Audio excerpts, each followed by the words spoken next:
you want to go ahead and snatch the air filter off. That's Some of these mowers have seen a little bit of rough service, so they're even better to train with. Okay. Got a bent screw. Reminds me of some of us. Hold that screw. Hold it back over here again, closer, so everybody in America can see it. We actually had a bent screw, so we're going to have to straighten that out. But also, this is fairly gummed up with oil and dust. And you can take a hand cleaner, some of the, particularly the orange cleaners, clean their foam air filters up pretty good without dissolving them. Or you can always do the old standby gasoline or kerosene, which really isn't recommended. But what we will do is we'll clean this out real quick.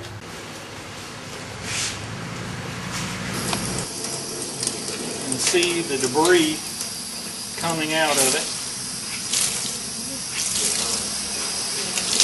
And we're not going to get it clean. About every other year, probably need to replace them. I know the experts will probably say you need to do it every year, but hey, we're doing the best we can with what we've got in this economy.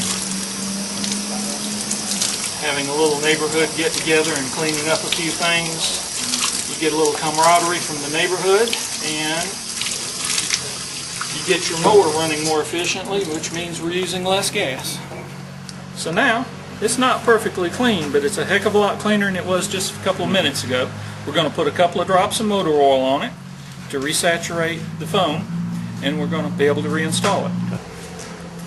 And Dale, you're not advertising for castor oil. I mean, that's not. Is that well, any type of oil? Or is that your preferred brand? If you ever see me put anything but castor oil in something, it's under duress. Okay. When I bought my first motorcycle, the guy says, if you don't use castor oil, I will void your warranty. So that was good enough for me. How much are you putting on? Just a couple of little drops of motor oil, and even though the engine may take a straight 30 weight, I'm using like a 10-30 because it's a little thinner and it makes it just a little bit easier for the carburetor to breathe through. Okay. And now, as dust hits the foam, it will stick. So if you clean it 3-4 times a year, your engine will be running at higher efficiency because it won't be running super rich, wasting fuel and making a lot of extra unburned hydrocarbons. And you just pop it right back in.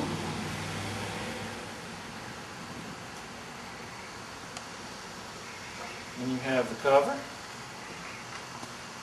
Now the next thing we're going to do is we're actually going to pull it down off the rack and blow all the debris off of it. We couldn't really get it good and clean with the covers and everything on it, so while we've got it right now, we're just going to pick it up, move it over here, and use an air hose to blow it off. Okay?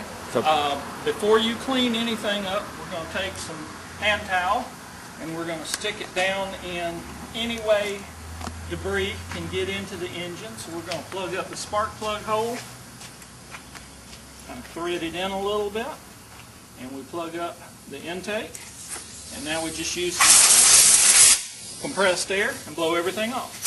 Okay. Your mower may have an element, a cartridge type paper filter.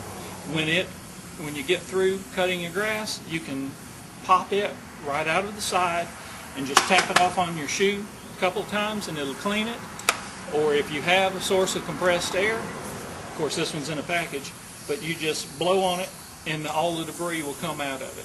And instead of them lasting a year, it could last a good bit longer than that, just with routine service. Do we want to attach it back?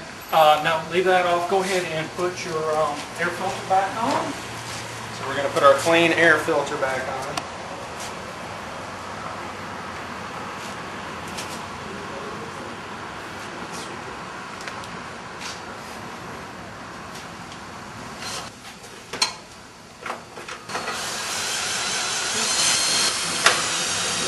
Guess we need to put it on the ground. Okay, I don't know.